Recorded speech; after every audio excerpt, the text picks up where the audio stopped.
A very special feature out here in the rain with the Jaguar XJ 220. This legendary super sports car, 25th anniversary now in the year 2017. I will tell you the story of this car. I will tell you my personal story with this vehicle, because it has something to do with the reason I'm standing here now today. And we will cover this vehicle in exterior, interior and the driving experience. We'll have a nice ride in this one here for you. This is still a pure super sports car you used to build back in the days. I can tell you, I can promise you a very exciting episode on Autogefuehl, your number one resource for in-depth car reviews and your number one community to discuss cars here in full HD, full screen and full length. Let's go!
From 1992 till 1994, this vehicle has been built, and approximately just 280 times. And in 1997, I discovered this vehicle in Need for Speed 2, the video game. One of the most popular games ever in this segment, and one of the very first that became so popular.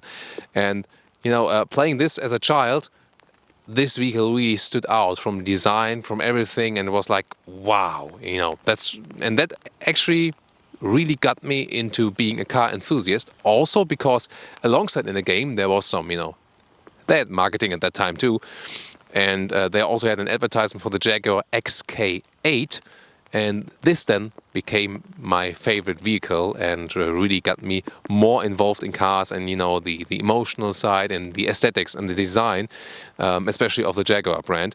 And so this vehicle really has special meaning to me, although I am not really a fan of super sports cars, and still very special moment to me to be able to touch this one, which I looked at as a child, and was cost €500,000. And the interesting thing is, it cost about £400,000 or €500,000 at that time, then lost in value. And now, the last 2 to 3 years, the latest auctions were again at that very price, and it's supposed to be rising up even further. 4.93 meters or 16'2" is the total length, and the original concept from '88 was even longer because they planned to have a V12 in there. And also all-wheel drive, and for 3 people. That was all cancelled, was made for 2 people. There's V6 inside and no all-wheel drive, so rear-wheel drive, and so it remained at this length. But as it's so super flat, it looks longer. 17-inch rims in the front 18-inch in the rear, and especially a tire made by Pirelli just for this vehicle actually, that it can be driven, and it has been reproduced right now. Also interesting story. So much small interesting stories about this vehicle. And I think this silhouette with very strong shoulders in, well, front and the rear is really interesting. Here the air intake for the engine, which is this midship engine concept, and you see it's a seamless design, not too many design lines, which is always characterized for those iconic Jaguar models. And of course it really, it looks like really like a shark, like a fish in the water, something like that. And of course it's really good for the wind coefficient. And about the name 220, well, it's about 220 miles per hour, and at a test ride it reached 217 miles an hour, so came pretty close, but really damn fast, of course. What do you think about the design of this iconic super sports car? And an impressive rear here, of course, with a huge wing. Actually 1,500 kilograms of weight only, although it looks that big, but that's, to get the performance on the ground, of course. And there are really even more stories I can tell you about this car. For example, this one here is number 8, and it is the last prototype car that's been built. So the first 8 vehicles were prototypes, basically hand-built. This one is the last handcrafted one. Then, beginning with the 9th, it was the serial production then, and this car wasn't actually not meant to be built. There was a group of 12 people meeting after work, working on this car basically for free at first. And only after the motor show of '88, then they decided, hey, people really want to buy this car. Let's make it like a hand-built super sports car or just a small series. Then there was also, a financial crisis when this car was released, and so some orders were cancelled again. That's also the reason why the price dropped down. So a lot of drama about this vehicle, but there's still about 280 out there, 287 to be very correct. And actually it's supposed to be that all still exist. And maybe also due to this iconic design, no matter where you take a look at it, from which perspective, it's, always so spectacular.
Let's take a look inside, and actually the doors, they do not open widely at all, so it's hard to get in. Oh, I also see 0008, so it says here also it's number 8. The steering wheel, everything is really where the exterior is so futuristic. And the interior, you see that it has already aged. Also the full animal skin equipment, of course, nowadays is a real sports car would have built otherwise. You see that, also with the instrument gauges and so on. And let's try to get inside. The handbrake is on the right, of course. It's a right-hand drive car, and wow, it's really, you have to squeeze yourself in here. Oh, here we go, with some gauges on the right side, and it's really very narrow in here, and also headroom-wise. So I'm directly sitting under the glass roof. There was a smaller drive in here before. I could put the seat a little bit more down. When you see me later on the co-driver seat, you see that I have some more room above my head. But really, the car looks so big on the exterior, but it's rather tiny on the interior. So some more details, for example, to put the windows up and down in the middle console. Also here with the manual gearbox you can see. Then, I mean, like for the air conditioning, that's an air conditioning by the way, because with the glass roof it gets really hot in this vehicle. So this is a special feature. Not every race car had an air conditioning at that time for sure, but it's also a street legal race car of course. Then moving on to the steering wheel, Jaguar logo, so totally classic gauges, all analog at that time of course. And you see this is in a way a timeless style, and actually pretty much good in shape at the most points we can see, considering it's a 25-year-old car.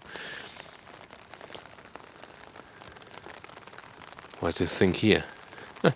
So then the gauges I mentioned earlier. Here at the inside of the door is a pretty interesting position, but I mean it's good in the driver's view. Then you can see the seats, they offer you a lot of side support and really cage you in, like when you want to be on a racetrack.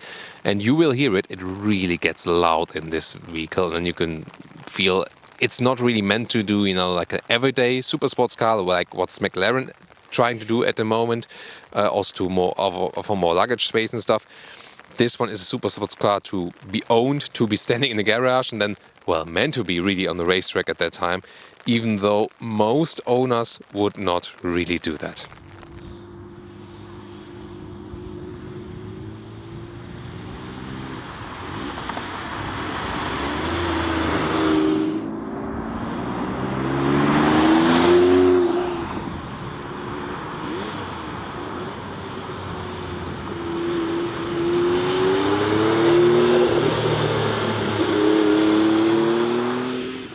And a short stop in the pits, good for me because it's dry here. And let's take a look at this engine here. 3.5 liter V6. As I said earlier, they thought about putting a V12 in there, but then it was, you know, space issues, and this was also like a more modern concept at that time already. 549 horsepower, and of course massive power output, and always great to look at. Also just the design, this is one, you know, you can still see stuff actually. So nowadays it's not really possible to see so much, even with super sports cars. Most of the time they are really hidden, those engines. Here you can still enjoy everything of it. And let's also move on over to the second hatch that is available here. And well, is there any luggage space? Because here in the front, no, it's actually not. This is just for, you know, additional cooling here. It's then directed also towards the engines. As you can see, there's really no room for luggage in this vehicle. Wow, hey, I did find a third hatch. And yes, we do have somewhat like a luggage compartment. And just, you know, to show you the real height of it, there's a CD changer, by the way. 6 discs. Wow, that was really futuristic at that time. And then I want to hear your suggestions in the comment. What would a super sports car driver, well, first aid kit, that's of course important, but what would a super sports car driver put in this, can you call it trunk or luggage compartment, or boot, of course, for a UK vehicle? Well, really funny fact about the XJ 220, right?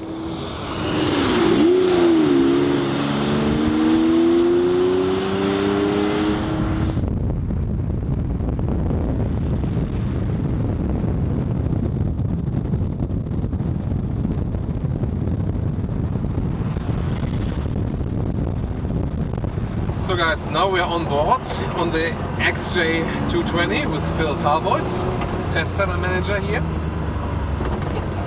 And maybe you can tell us something about your old lady here, and maybe also show us what this old lady still got. Okay. So this is the Jaguar XJ 220. So the supercar from the late 80s, early 90s. Twin turbocharged V6, rear wheel drive, no driving aid, so very different to modern vehicles. She really comes alive once you get her moving, and she likes to go fast. So just get around here. We're using the new Pirelli tyre that Jaguar has developed with Pirelli. So 345 on the rear, and the mechanical grip, as you'll see in a second, is quite phenomenal. It's really good grip here. Yeah. It's hardly you're hardly burning rubber to the ground, so it's not squeaking at all.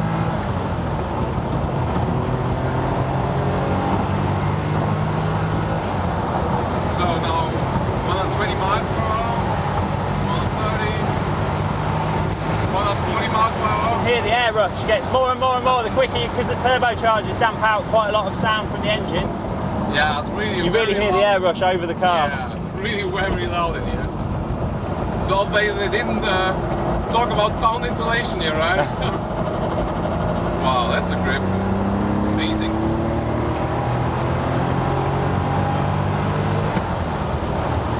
So now to the big straight here. We're turning left here though, we're not going all the way.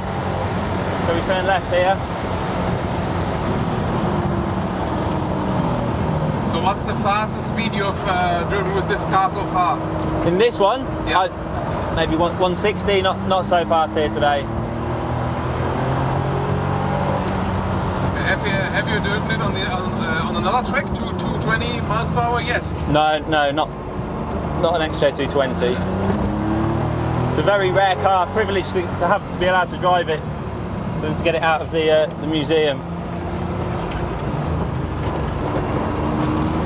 It's also comparing it to modern super sports cars, it's still relatively smooth to ride. So what I feel as It's a good ride. As a passenger.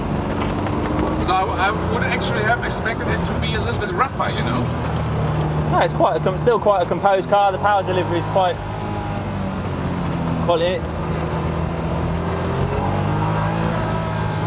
I mean, considering it's 25 years old, right? A little bit of oversteer. So what about the ESP? Can you spin her around? There isn't any. So there's no ESP, okay? So you could spin her around. You could do, yeah. If you got properly over enthusiastic, yeah, there is nothing to save you. But this, I mean, also we got the midship engine concept, or like the rear. Is it? Yeah, it's rear. mid-engine. Yeah, you've got the mid-engine. You've got 345 profile rear tyres. You've got a lot of aero. You've got race car derived suspension and chassis. So you got a lot of weight to the rear then as well. Middle of the car. Yeah.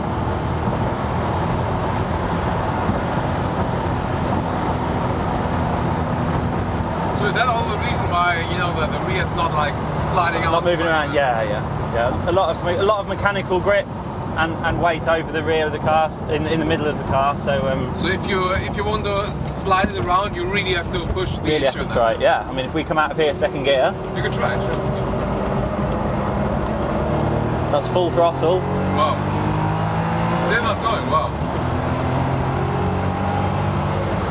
So nowadays cars, they often try to do it like on an electronical level, but here they really engineered it in a way. I mean, ESP was not really a subject 25 years ago. No, it was maybe in its ABS was only just in its infancy back then, I think. So yeah, ESP was certainly not there. So it was all about the mechanics and the setup of the car to get the grip. Yeah, really amazing. I mean, it's very much a race car view if you look from the front. Yeah, really. Very low, very long, flat windscreen. Totally, exactly. Yeah. So how much steering work is it actually? Because is there any support from the steering or? No, there's no assistance. So it's quite a mechanical car to drive, quite a physical car to drive. So you need to be very strong then.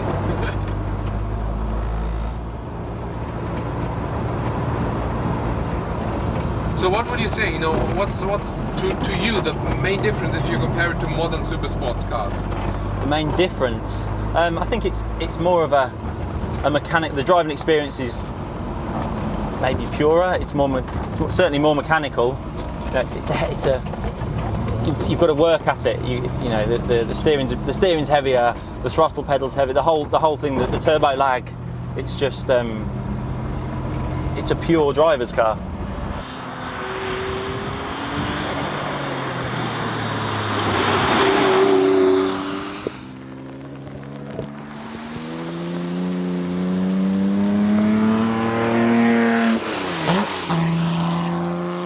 Well, I had to wait 2 decades to be able to take a look at this very vehicle, and it was really a personal experience to me. And I wouldn't have expected it, especially in riding, to be even rougher. But it was actually quite comfortable, considering the age of the car, and then it's still a super sports car. From design, still unmatched, I think, in the super sports car segment to me. Very beautiful. From the interior, I would use different surface materials for sure. Definitely an amazing car.